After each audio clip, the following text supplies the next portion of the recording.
While you're in good humor, I'll get the bad stuff out of the way first.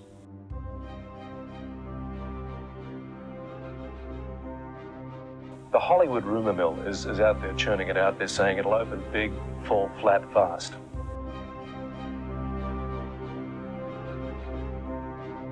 Rewrites, delays, poor test screenings, what's the deal?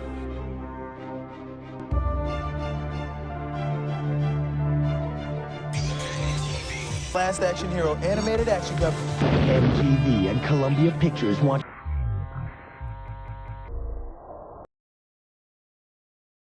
What does Hamlet, a space rocket, and a $200,000 blow-up doll have in common? It's kind of weird that it's anything. But in 1991, two recent college grads accidentally changed Hollywood forever when they wrote a parody of their favorite 80s action flicks in a screenplay called Extremely Violent. It took 4 months, and it led to this. Hello?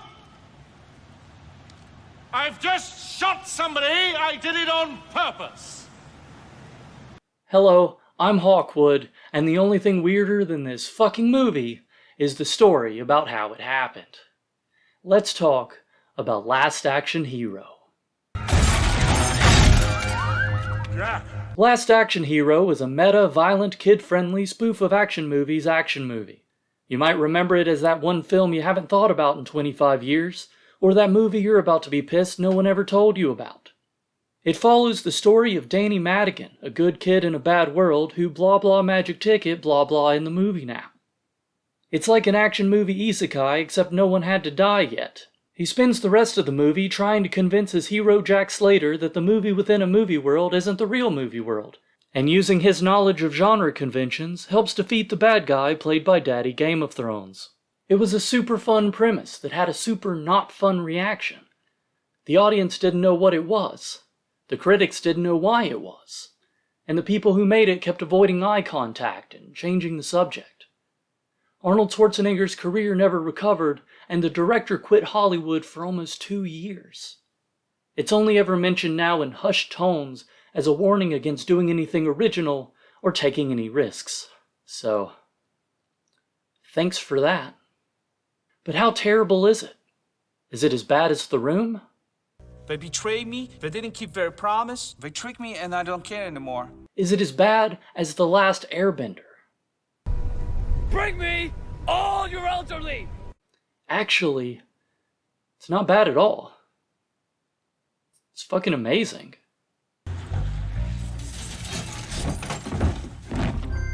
Jeez, how'd you know there was a guy in there? There's always a guy in there. The tonal clusterfuck that viewers and critics hated in 1993 has accidentally aged it into the perfect millennial comedy. It's nonsensical, cartoonish, self-aware, over-the-top, and unapologetic. It's art that isn't afraid to be fun.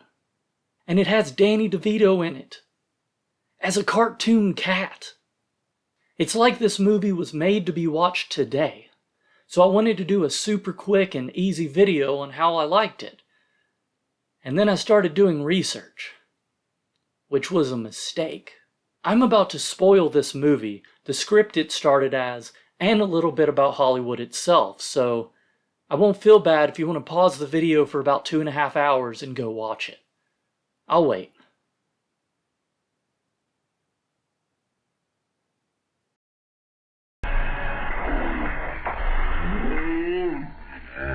There's this funny little contradiction about making it in the internet age. See, with all the information out there, it should be easier than ever to learn how to slide into Hollywood's DMs as a scriptwriter. But unfortunately, that same information is available to a lot of other people. So while you might be more confident in how to get your brilliant million-dollar idea into the hands of someone who wants to waste 2 years of their life making it, it's actually a lot harder than it used to be. Flashback to the early 90s, when a guy with a typewriter could cold call a board executive and send him 120 pages in exchange for $1 million. This was the decently plausible dream of budding screenwriters across the country. They would write something called a spec script, which was a screenplay no one asked for, written on speculation that someone might want to pay a lot of money for it. And a lot of times they did. These were original stories not based on any previous IP, which isn't really a thing that gets made anymore. You totally ruined it, didn't you? Some movies that started out as spec scripts include Groundhog's Day, American Beauty, Good Will Hunting, American Pie, and The Boondock Saints. The idea of a spec script had been around since the 30s, but it wasn't too popular until Butch Cassidy and the Sundance Kid sold for $400,000 in 1960s money. Adjusted for inflation, that would be about $3.5 million. The script was written by a guy named William Goldman. Remember that name. It's going to come up again. Cut to 1991. Two recent college grads, Zach Penn and Adam Leff, decided they wanted a piece of that $1 million spec script action. The pitch was simple. A kid without a dad finds a surrogate father in the action star of his favorite movies, and his metaphorical escapism turns into literal escapism. Also, explosions are there. Penn and Leff spent 2 months writing the script as a parody of their favorite 80s action films.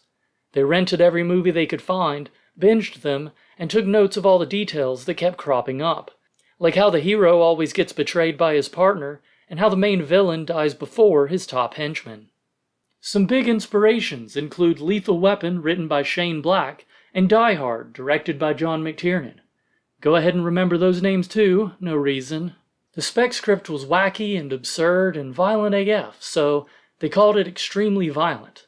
They spent a couple more months rewriting it, and then sent it off to Hollywood. Of course, it helped that they were already there. See, Penn and Leff had been working as script readers in order to pay the bills, and in that time, like you do, they made some friends in the industry. Said friends were more than happy to invent some studio buzz to make the script seem more valuable than the zero valuable that it really was. They picked a promising agent, then lied like hell to him. They told him he just had to read this script that everyone was talking about, and if he wanted a chance to buy it, he had to act now, because everyone else was already reading it. Of course, this was a lie, but it's Hollywood, so who gives a shit? The trickery worked, and within a week, Penn and Leff had an agent. The agent sent the script to multiple production companies like MGM, Fox, and Touchstone, basically all those logos you see at the beginning of movies that are so long they're basically canon. Everyone was interested in shouting very large numbers back and forth. This is called an auction or a bidding war, and it's how the $1 million spec script happens. By this part in our story, Extremely Violent had gotten offers as high as $500,000, and the largest bidders were TriStar and Columbia. Unfortunately, around this time, some high-level executive at Sony realized that, actually, Sony owned both TriStar and Columbia, so why the hell were they bidding against themselves?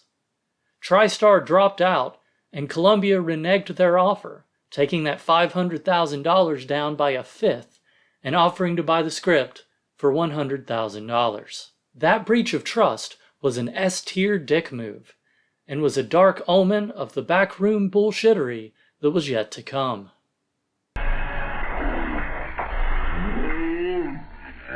With the script written, represented, and sold, it was time to get a team together. The first step for the production company, Columbia Pictures, was to pick an actor to play the lead role. And when you need a larger-than-life foreign murder hobo to play a character currently named Arno Slater, well, you do whatever it takes to get Arnold. Unfortunately, whatever it takes was a producer credit. An executive producer credit. And also $15 million. Immediately, Extremely Violent became Arnold's movie, and he micromanaged the ever-loving fuck out of it. He carefully chose the car that the hero would drive. He decided what boots the hero would wear. He even called in favors from other actors. He was in charge of the budget, and the promotion, and the toys. He arranged the menu, the venue, the seating. Among his decisions, he was also given control of the writing. He loved the idea of the script, and it reminded him of watching John Wayne movies as a kid and wanting to ride on the horse. But Extremely Violent wasn't the kind of movie he wanted to make at this point in his career. He had just finished his second run as Terminator and was looking to soften that kill count a teensy bit. So the script would need to be altered to fit that image. Instead of asking the original writers to rewrite it, he demanded the studio hire his buddy, Shane Black, to do it instead. Oh hey, that's that name again. Penn and Left tried to keep their hopes up. They were being rewritten, sure, but they were still a part of the process. They got to meet Arnold. They got to review the drafts as Shane Black was working on them. They even offered up all their old jokes and old notes. To his credit, Shane Black didn't want to rewrite them. He thought it wasn't a great script, but he didn't like the idea of rewriting anybody. He even, prophetically, said how pissed he would be if anyone ever rewrote him. But it was his job, and he tried to keep the writers involved. He pulled in a writing partner and tore the first draft into tiny, unrecognizable shreds of confetti, so it would be easier to spit in their optimistic little faces. Among other things, he aged up the protagonist, added a new act in the real world, and gave Arno, the purposefully two-dimensional character, a tragic backstory. When he showed the script to Penn and Left, they were appalled. He had changed everything they loved about their story. All that remained was the basic premise, the names, and a scene from Hamlet. The names would change later. Tensions rose, and depending on who you ask, somebody got pissy and everyone stopped being friends. In the end, Penn and Left were fired from their own script, which was being rewritten by the very writer they were parodying and starring the very actor they were making fun of. And if you thought the meta shit ended there, then you forgot this movie still needed a director. And who better to direct a parody of movies like Predator and Die Hard than the director of Predator and Die Hard? Enter John McTiernan. Again. With the director on board, everyone finally agreed that the script was still trash. Much like the original writers, Shane Black was also fired and rewritten, lol, this time by William Goldman, the guy I mentioned earlier who wrote spec scripts. But you might know him better as the guy who wrote The Princess Bride, both the movie and the book. Oh, by the way, there's a book. And hey, remember how the original writers got $100,000 for their draft? William Goldman got $1 million. With Goldman's changes, the script now had a glass-eyed assassin, and he de-aged the up-aged protagonist. Some scenes remained while their setups were scrapped, leading to random bits of movie that make no goddamn sense. Back off! You can't have him. I've had it up to here with you, mister. Who stays? Who goes? Well, I'm telling you, this one stays! The result was still a mess and got rewritten again and again, including a pass by Carrie Fisher, yes that one, and another by the director, John McTiernan. By the end, John begged Shane Black to return to the script he had just been fired from. He declined. And then he didn't. By now it should be obvious that no one who worked on this movie had a fucking clue what they were doing. They were essentially making 3 separate movies at once and smashing them together like action figures while being shitty to each other. At any given time, Last Action Hero was either a violent summer action blockbuster with explosions and shit, a slapstick parody of movie tropes inspired by Naked Gun, or a modern escapist fantasy for kids. The advertising reflected this confusion in tone to the point where potential moviegoers had no idea what to expect.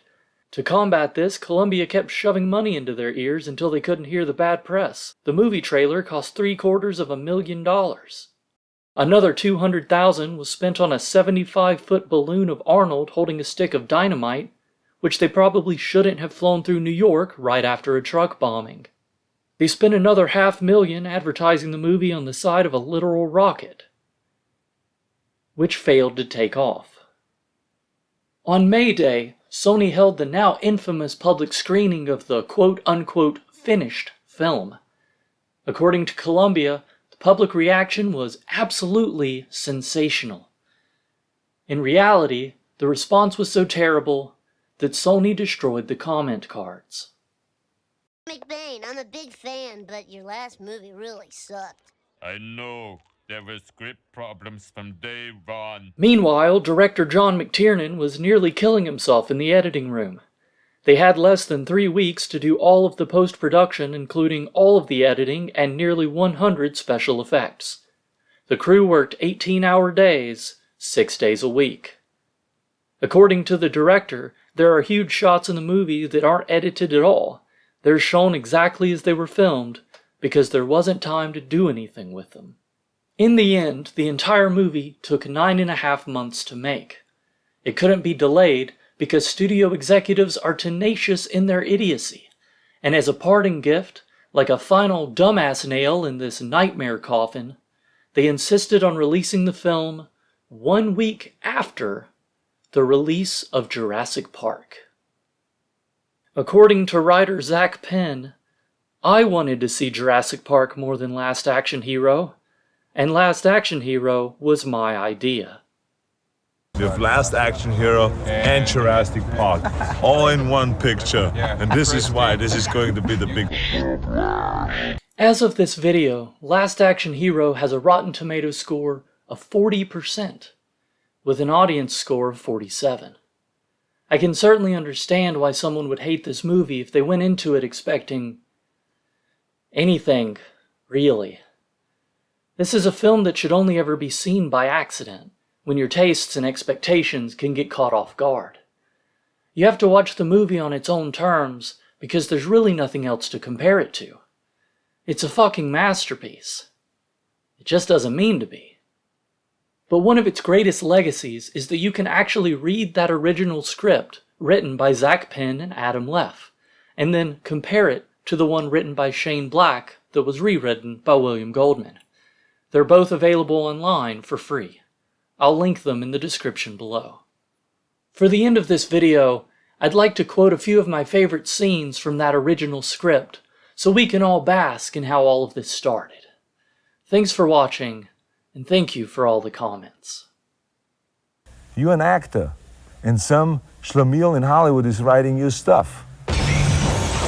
Arnold Slater ducks a bullet, and then catches a baby with one hand. Danny Madigan gets his ass beat by a mugger, who then gets his ass beat by an old projectionist. Instead of a magic ticket, Danny receives a magic gun.